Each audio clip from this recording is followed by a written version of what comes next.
ప్రజలు చూస్తారు కాబట్టి, లైవ్లు ఇప్పుడు నిరంతరంగా ఉంటున్నాయి కాబట్టి చాలా జాగ్రత్తగా అనేక విషయాల్లో మాట్లాడటం కోసం ఈ డెమోక్రటిక్ ఇనిషియేషన్స్ని వాడుకోవాలి. కానీ ఒక విచిత్రమైన సంఘటన ఈరోజు అసెంబ్లీలో ఎమ్మెల్యే బాలకృష్ణ గారు ఆయన 2 చేతులు జేబులో పెట్టుకొని మనిషి ఎందుకో తూగుతున్నట్టుగా ఊగుతున్నట్టుగా, రియల్ కండిషను స్పీకరే చెప్పాలి, సభలో ఉన్నటువంటి వాళ్ళు చెప్పాలి, మేము టీవీలో చూసాం కాబట్టి చెప్తున్నాం. అతనికి మనసులో అనేకమైన బాధలు ఉండొచ్చు. సినిమా ఫెయిల్ అయి ఉండొచ్చు, లేకపోతే మంత్రి పదవి రాకుండా పోయి ఉండొచ్చు, తనకిష్టం లేని హీరో ఇంకొక వైపు మంచి ప్రాధాన్యత వాళ్ళ బావ దగ్గర పొందుతూ ఉండవచ్చు. ఇవన్నీ వాళ్ళ మధ్య తేల్చుకోవాల్సిన అంశాలని రావటంతో జగన్మోహన్ రెడ్డి గారిని గత ముఖ్యమంత్రి ఒక సైకోగాడు ఆయన స్టార్ట్ చేసిన పదం ఇది.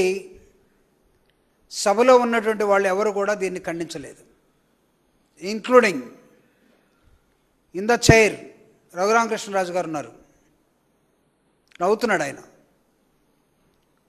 సినిమాటోగ్రఫీ మినిస్టర్ ఉన్నాడు, అందరూ బిత్తరపోయి చూస్తున్నారు. ఒకవేళ చిరంజీవికి ఇతనికి సినిమా గొడవలు ఏమైనా ఉంటే ఉంచుకోమనండి. చంద్రబాబు నాయుడు గారు చిరంజీవి గారు తమ్ముడిని దగ్గర కూర్చోబెట్టుకొని ఆయన్ని ఈయన మేనేజ్ చేసి ఆయన మేనేజ్ చేసి సొంత భావన బాలకృష్ణ మేనేజ్ చేయలేకపోతే అది మా తప్పు ఎలా అవుతుంది? జగన్మోహన్ రెడ్డి గారు ముఖ్యమంత్రిగా ఉన్నప్పుడు సినిమా ఇండస్ట్రీ మొత్తాన్ని కూడా ఆంధ్రప్రదేశ్ తాడేపల్లికి పిలిపించి, చిరంజీవి ప్రత్యేకంగా సినిమాలో పెద్ద హీరో కాబట్టి చిరంజీవి గారికి దగ్గరుండి భోజనం పెట్టి బయటికి వెళ్ళేటప్పుడు, ఇంట్లో సన్మానం చేసి బయటికి వెళ్ళేటప్పుడు కారు దాకా వచ్చి గౌరవాన్ని ప్రదర్శించినటువంటి ముఖ్యమంత్రి జగన్మోహన్ రెడ్డి గారు అప్పుడు. కానీ ఇతను ఏమంటున్నాడంటే ఒక సైకోగాడు అంటున్నాడు. సినిమా ఇండస్ట్రీని తీసుకురావడం కోసం దీని మీద మాట్లాడాలని బాలకృష్ణ పేరు 9వ లిస్టులో ఉందట, 9వ పేరులో ఉందట. ఆ లిస్టులో హైరార్కీలో సినిమా ఆటోగ్రఫీలో ఎవరెవరు రాసి ఉంటారు.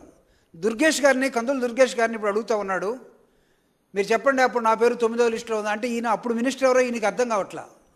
అప్పుడు మినిస్టర్ పేరు నాని సినిమాటోగ్రఫీ, ఇప్పుడు కందులు దుర్గేష్ గారు. ఆయన అడుగుతున్నాడు నా పేరు ఎక్కడ ఉందో, ఎక్కడ రాసేవని. అంటే కండిషన్లో ఉన్నాడో లేదో మాకు తెలియట్లేదు. సైకో అన్న పదం నాకు తెలిసి బాలకృష్ణ ఆయనకి ఆయన పెట్టుకుంటే బాగుంటుందేమో.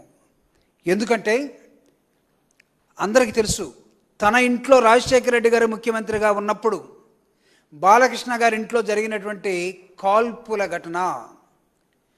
ఒక పెద్ద సినిమా నిర్మాత, నాకు తెలిసి బెల్లంకొండ సురేష్ అనుకుంటాను, చాలా కాలం హాస్పిటల్లో ఉన్నాడు. బాలకృష్ణ షూట్ చేస్తే పాపం ప్రాణాపాయం నుంచి బయటకు వచ్చాడు. సొంత జ్యోతిష్కుడు సత్యనారాయణ గారు అనుకుంటాను, ఆయన పరిస్థితి కూడా అదే. వీళ్ళిద్దరితో పాటు ఒక సెక్యూరిటీ గార్డ్, నేపాల్ గార్డ్ అనుకుంటాను, అతను చనిపోయాడు.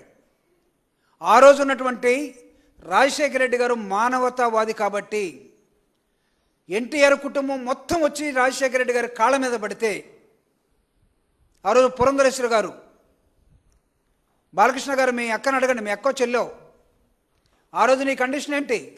నిన్ను తప్పించడం కోసం నీ మెంటల్ పరిస్థితి సరిగా లేదని నువ్వు ఒక మెంటల్ సర్టిఫికేట్ తెచ్చుకొని, ఆ సర్టిఫికేట్ ఇచ్చిన వాళ్ళ పేర్లు కూడా నేను ఇప్పుడు చెప్పదలుచుకోలేదు, నా దగ్గర ఉంది.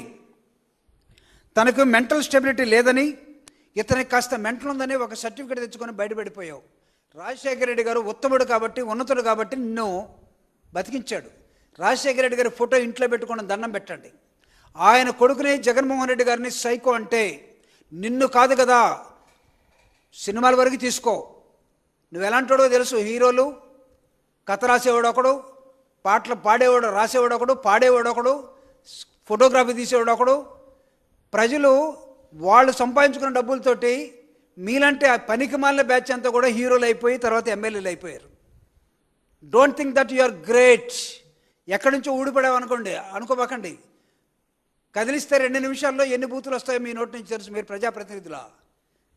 పొరపాటున ఏ సభల్లోకి రాకూడదు, అక్కడికి వచ్చారు. జగన్మోహన్ రెడ్డి గారిని మాట్లాడేటప్పుడు పిచ్చి పిచ్చిగా మాట్లాడితే ఒళ్ళు నోరు దగ్గర పెట్టుకొని మాట్లాడమని హెచ్చరిస్తా ఉన్నాను జూపూడి ప్రభాకరరావుగా. ఏమనుకుంటున్నారు? జగన్మోహన్ రెడ్డి గారు మీకు ఎలా కనబడుతున్నాడు? మీ ప్రతి లోపభూయిష్టమైన పనికి ఈరోజు జగన్మోహన్ రెడ్డి గారు కారణంగా కనబడుతున్నాడా? నీకు చిరంజీవికి పవన్ కళ్యాణ్కి 100 ఉంటే అక్కడ తెలుసుకోండి. మీ బావగారు చంద్రబాబు నాయుడు గారు నీ మాట వినకుండా పవన్ కళ్యాణ్ని పైకి తీసుకొస్తామంటే ఆ కోపాన్ని వీలైతే ఆయన మీద ప్రదర్శించు. జగన్మోహన్ రెడ్డి గారిని సైకో అంటానికి ఎవడు నువ్వు అసలు? నువ్వు కాదా మెంట్లోడివి? నువ్వు కదా అభిమానులు దండేయడానికి వస్తే లాగి చెంపకు పెట్టి కొట్టేవాడివి. నిన్ను కదా జనం అనుకునేది.